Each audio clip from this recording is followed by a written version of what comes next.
Queen Anne had an absolutely horrific time when it came to motherhood. She was pregnant 17 times in 17 years, but only one of her children survived past the age of 2. Now, centuries later, researchers believe they know why. No one in England heralded the birth of a future queen when Anne was born. She was the 4th child and 2nd daughter of the king's brother James, the Duke of York, and was 4th in line for the crown. But the Game of Thrones is fickle, and soon enough Anne would see each of her rivals fall by the wayside, one after another. Though her parents eventually went on to have 8 children, only 2 of them, Anne and her older sister Mary, would survive to adulthood. When she was just 6, her mother, Anne Hyde, died of cancer, and Anne and her sister lived away from their father in Richmond while he dealt with matters of state. Anne felt utterly alone and isolated, but while living in Richmond, she found a new source of support: Sarah Jennings. Sarah was 5 years older than Anne, keenly intelligent, and wildly ambitious. They became fast friends and formed a relationship that would define both of them for the rest of their lives. Not long after Anne met Sarah, her father shocked all of England. First, he converted to Catholicism. Then he remarried to the even more Catholic Mary of Modena, who was 15, just 6 years older than Anne. James and Mary of Modena had 10 children over the subsequent 10 years, and every single one of them was either stillborn or didn't survive infancy, a pain that Anne would come to know all too well. In the midst of all these pregnancies, James married Anne's sister off to her cousin, the Dutch William of Orange. It was a political match that seemed to make a lot of sense at the time, but James would come to regret it. In signing the marriage document, he had essentially sealed his own grim fate. In 1683, at 18 years old, Anne married the dashing George of Denmark. By all accounts, they cared about each other and stayed devoted for their entire relationship, but there wasn't much spark. Anne's relationships with the women in her life made up for that. The newly married Anne and George took up their residence in the Cockpit, a series of buildings in the Palace of Whitehall. The new digs meant Anne needed a whole new staff. This is when her relationship with Sarah Jennings, now Sarah Churchill, really started to pay off. At least for Sarah Church, a woman of modest nobility, but now she found herself one of Anne's ladies of the bedchamber. By attaching herself to Anne, Sarah Churchill was moving up in the world, and now that she'd gotten a taste for the finer things, nothing could stop that wild ambition. Within months, Anne was pregnant with her first child, but would go on to have a miscarriage. She and George didn't give up, and she'd go on to give birth to 2 daughters over the following 2 years. Her uncle Charles II died suddenly in 1685, leaving Anne's father as the new king, James. Anglicans were already unimpressed with James being a Catholic, but then he started giving important jobs to his Catholic cronies. Anne didn't share her father's Catholic proclivities, and it was a source of constant tension between them. Their already fragile relationship finally broke forever when James tried to force Anne to baptize her second daughter as a Catholic. 1687 was a bad year for Anne, to put it mildly. First, she suffered another miscarriage. In days after that, her husband caught smallpox, which he passed along to their 2 infant daughters. George eventually recovered, but the girls were too young and weak to stave off the infection. Mere days after her second miscarriage, Anne lost both of her daughters. Their lavish palace became a grim place. In the following months, the pair of them mourned together, sometimes sobbing uncontrollably, sometimes sitting in painful silence next to George's sickbed. Anne would suffer yet another stillbirth before the year was out. 1687 had one more disappointment for Anne. Her stepmother, Mary of Modena, became pregnant herself. A son would mean that Anne would probably never see the throne. In June of 1688, Queen Mary of Modena gave birth to a son, James Francis Edward Stuart. It was nothing short of a disaster for Anne and her sister Mary. First, it meant they were no longer in line to inherit the throne. Even worse, it meant the heir to the throne was a Catholic, potentially putting every Anglican in England at risk. 5 months after King James's son was born, William and Mary invaded England in what became known as the Glorious Revolution. The Anglican people of England already hated their Catholic king, and they welcomed William and Mary with open arms. King James suffered one of the worst humiliations of any English monarch. His own daughter and stepson kicked him off his own throne. Suddenly, William and Mary were king and queen, and Anne was right back in the line of succession. All this time, Sarah Churchill had been at Anne's side, offering her advice on nearly every matter. Churchill saw the way the winds were blowing and told Anne to side with William and Mary over her father. Not that she needed much convincing. When James found out that Anne, her husband, and the Churchills had betrayed him, he tried to have them all thrown under house arrest. Anne and Sarah narrowly avoided capture, rushing down a back staircase of Anne's palace under the cover of night.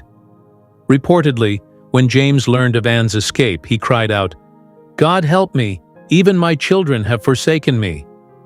Not only was she back in the line of succession, but in 1689 Anne gave birth to a son. She figured that with her father gone and her sister and brother-in-law in charge, things were about to change. She quickly asked them if she could have Richmond Palace and a massive allowance from Parliament. Imagine her surprise when they refused. Things started getting tense between Anne and Mary. Anne also wanted her husband to get a position in the military, but William and Mary blocked him out completely. Finally, Anne realized what was happening. She may have been next in line for the throne, but the current king and queen were doing everything in their power to stop her from gaining any influence. Anne and Sarah Churchill were nearly inseparable. A few people may have raised their eyebrows at this relationship between a royal and one of her ladies of the bedchamber, but no one realized what went down behind closed doors. They created pet names for each other. Anne was Mrs. Morley, and Sarah was Mrs. Freeman. The implication was clear. When no one else was around, the two of them were equals, or at least, that's what Anne thought. Churchill actually thought Anne was an idiot.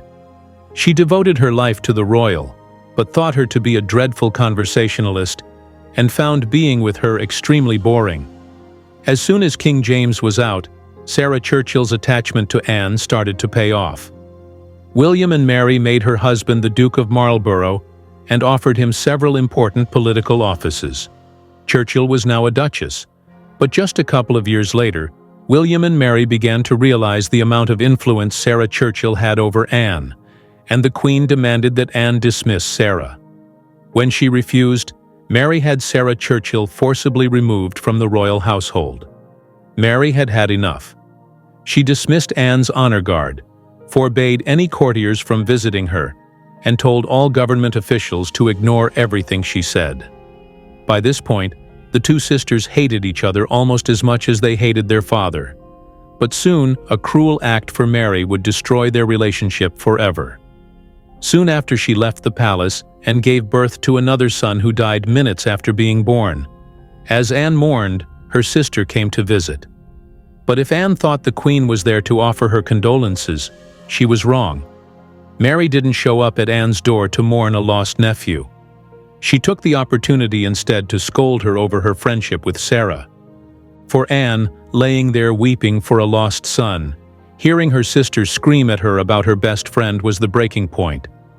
After Mary left that day, the two sisters never saw each other again. In 17th century England, it didn't matter who you were. Smallpox could come for anyone. Soon after her final argument with Anne, Queen Mary caught the disease and, after a brief and violent battle, died in 1694. Anne was now the heir apparent, but she knew that her father was biding his time in France, just waiting for an opportunity to come and take back his throne. Anne found herself in a shaky political position, but she had even bigger problems to worry about. She'd never been exactly healthy, but her gout was getting worse and worse by this point. It got so bad that she could barely walk, and had servants push her around in a wheelchair. As Anne's health worsened, her appearance suffered as well. She was in near constant pain, and she stopped caring about her clothes. Her dresses were often dirty and tattered. Her feet were almost always bound up in gruesome bandages, and her face grew ruddy and spotted. As her so-called best friend Sarah Churchill put it, she grew exceedingly gross and corpulent. So far, Anne had had an utterly horrific time when it came to motherhood, but the worst pain was yet to come. In July 1700, mere months after her 12th stillbirth, her only surviving son was ripped away from her at just 11 years old.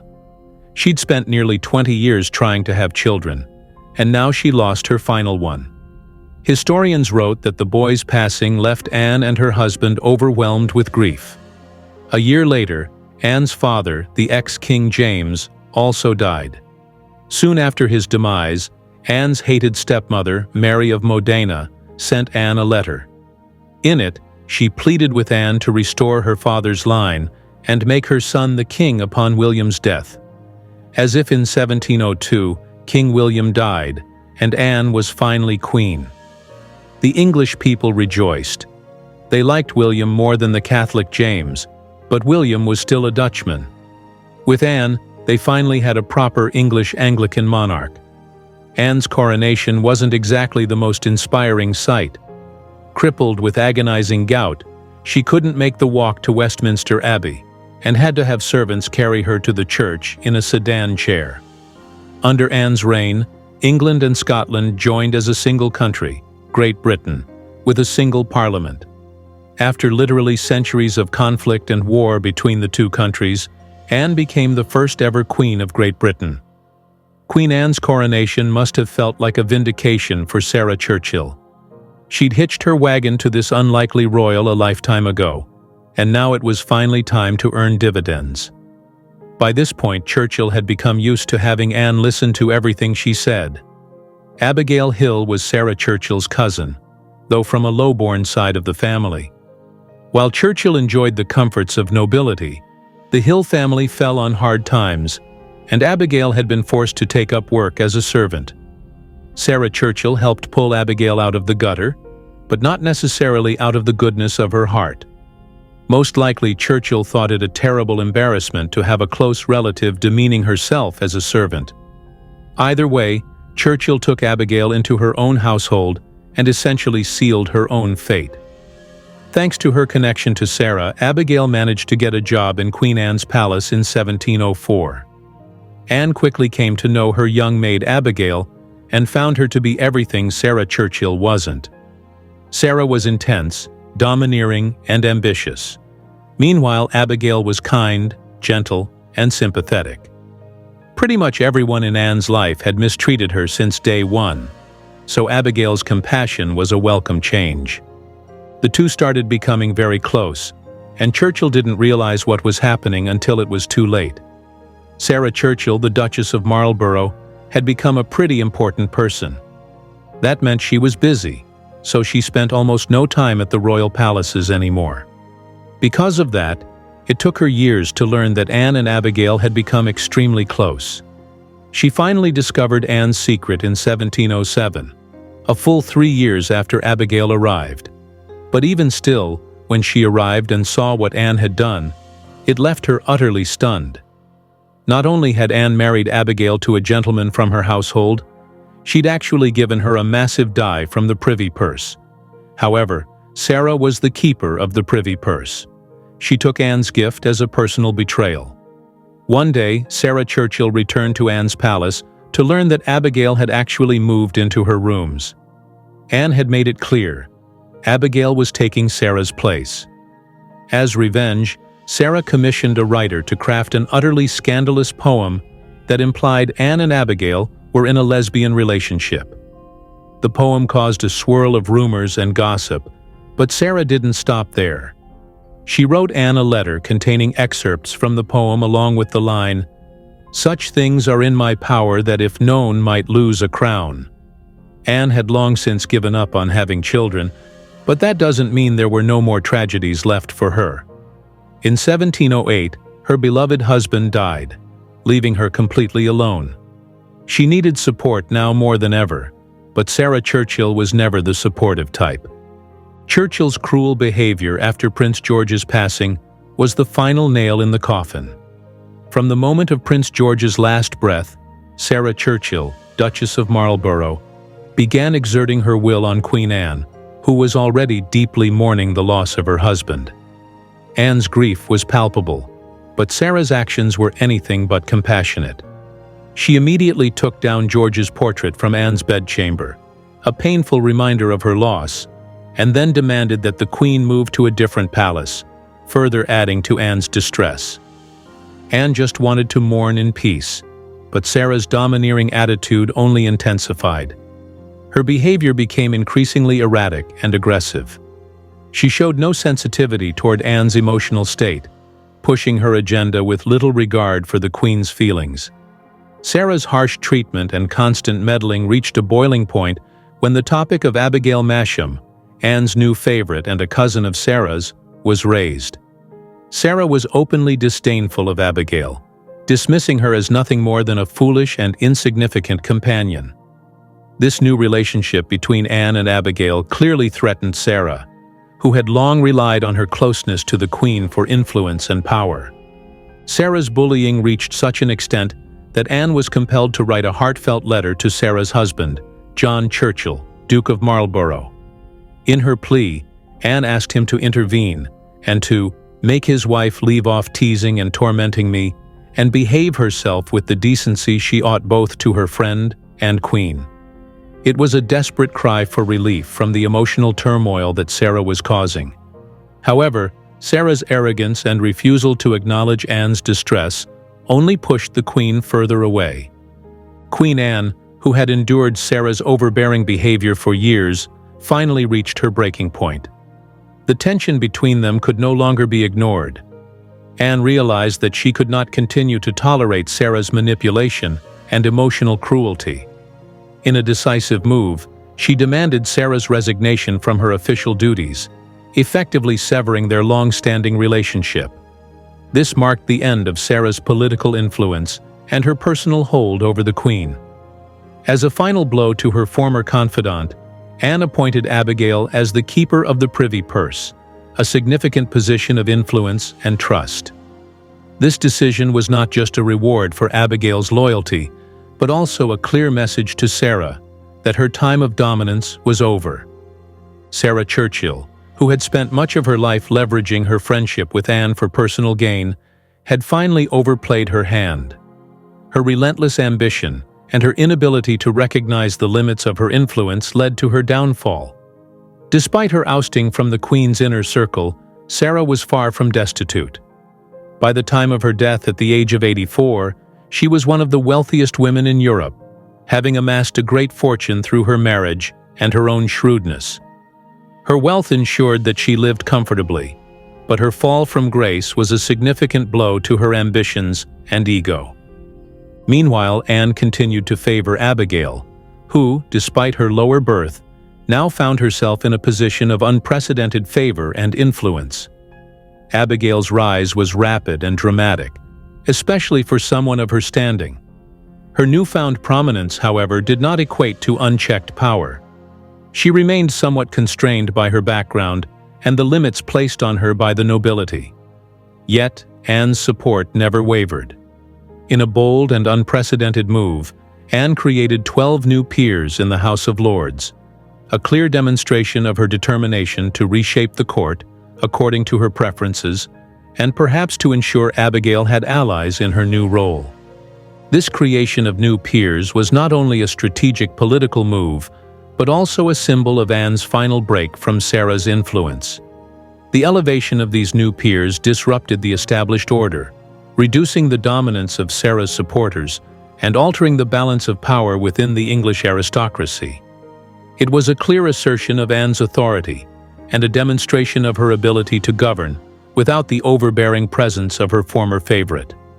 In the end, the story of Queen Anne, Sarah Churchill, and Abigail Masham is one of shifting power dynamics, personal ambition, and the complexities of friendship at the highest levels of society. The intricate relationships among these three women highlight how personal connections could shape political landscapes in 18th-century England. Sarah Churchill, Duchess of Marlborough, had been Queen Anne's closest friend and confidant for decades. Their friendship was intense and deeply personal, but it was also fraught with power struggles and manipulation. Sarah's downfall was not just a result of her own actions, but also of Anne's realization that she needed to reclaim her autonomy and authority. Over time, Sarah's domineering personality and her assumption of influence over Anne began to wear on the Queen. Sarah often pushed Anne to make political decisions that favored her own interests or those of her husband, the Duke of Marlborough, without considering what the Queen wanted or needed. This behavior grew increasingly intolerable, especially as Anne matured into her role as a monarch. The constant pressure and manipulation from Sarah made Anne feel constrained and controlled, a situation that was untenable for a reigning queen. As Anne's reign progressed, she sought to assert her independence and move away from Sarah's shadow. The entrance of Abigail Masham into Anne's life provided a catalyst for change. Unlike Sarah, Abigail was modest, unassuming, and offered Anne a different kind of companionship, one that was less demanding and more comforting. Abigail's presence in the royal court provided Anne with the emotional support she craved, without the overbearing influence that Sarah had exerted. This new relationship quickly became a point of contention between Anne and Sarah, who viewed Abigail as a threat to her own position and influence. Sarah's jealousy and disdain for Abigail only served to deepen the rift between her and Anne. By the time of Sarah's departure from court, the relationship that had once seemed unbreakable was irreparably damaged. The final break came after years of increasing tension and conflict, culminating in a series of confrontations that made it clear that their friendship could no longer continue in the same way. Sarah's inability to see beyond her own desires and ambitions ultimately led to her downfall. Anne's decision to sever ties with Sarah and to favor Abigail instead was not just an emotional reaction, but a strategic move to reclaim control over her own court and decisions. Anne's decision to favor Abigail and to change the makeup of the House of Lords showed her resilience and determination to govern on her terms. By creating 12 new peers in the House of Lords, Anne effectively diluted the power of the existing nobles who were aligned with Sarah and her faction. This move was unprecedented and demonstrated Anne's willingness to assert her authority and reshape the political landscape to better suit her own preferences and the needs of her reign. It was a bold statement that she was not merely a figurehead to be manipulated by those around her, but a ruler with her own vision and determination. This decisive action was a final, defining act in a turbulent reign, marking the end of an era and the beginning of a new chapter in the history of the British monarchy. Anne's ability to navigate the treacherous waters of court politics, assert her authority, and remove those who sought to control her proved that she was a formidable queen in her own right. The shift in her relationships with both Sarah and Abigail also reflects the complexities of female power and influence at the time, showcasing how personal bonds could be both a source of strength and vulnerability. As Anne moved forward without Sarah, her reign took on a different tone, one that was more reflective of her own beliefs and less influenced by the ambitions of her former confidant.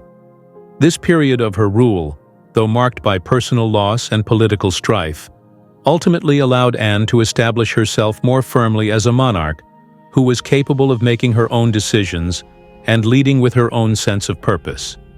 The end of her relationship with Sarah Churchill thus symbolizes a broader assertion of royal authority and a departure from the manipulative dynamics that had previously characterized her court.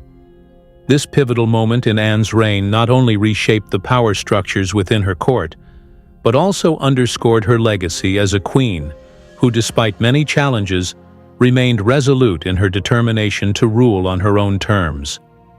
One of those titles was given to Abigail's husband, making Abigail an official noble. The same day she made Abigail a baroness, she also officially dismissed the Duke of Marlborough, Sarah's husband, as the commander of the army. Anne had been terribly unhealthy for pretty much her entire life, but soon after her falling out with Sarah Churchill, things really took a turn for the worse. By March 1714, she appeared to be on death's door. After months in a sickbed, Anne suffered a stroke on July 30th, and this time there was no recovery. She died on August 1st, and her doctor, John Arbuthnot, could not help but see her end as a mercy. She'd lived in agony for years, and Arbuthnot eventually wrote, "I believe sleep was never more welcome to a weary traveler than death was to her." Queen Anne undoubtedly suffered from a physical condition that went undetected in her time. On top of her constant pain, she had an unbelievably horrific time when it came to childbirth. But now, centuries later, scientists believe they know why. Based on her experiences, autoimmune diseases like lupus or Hughes syndrome seem the most likely. These would not only explain Anne's many traumatic pregnancies, but also the other painful symptoms she experienced throughout her entire life. Anne had spent her final years almost completely sedentary, and she'd grown severely obese by the end.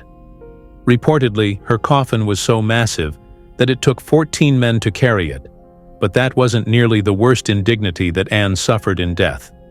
Sarah Churchill saw to that. In her memoirs, she basically called Anne a complete idiot of a queen who never would have gotten anywhere without her. But Sarah Churchill looked down on pretty much everyone, not just Anne. The truth is, Anne's legacy is kind of amazing. A woman, the second daughter of the king's brother, who managed to outlive everyone ahead of her to become queen at a time of amazing prosperity.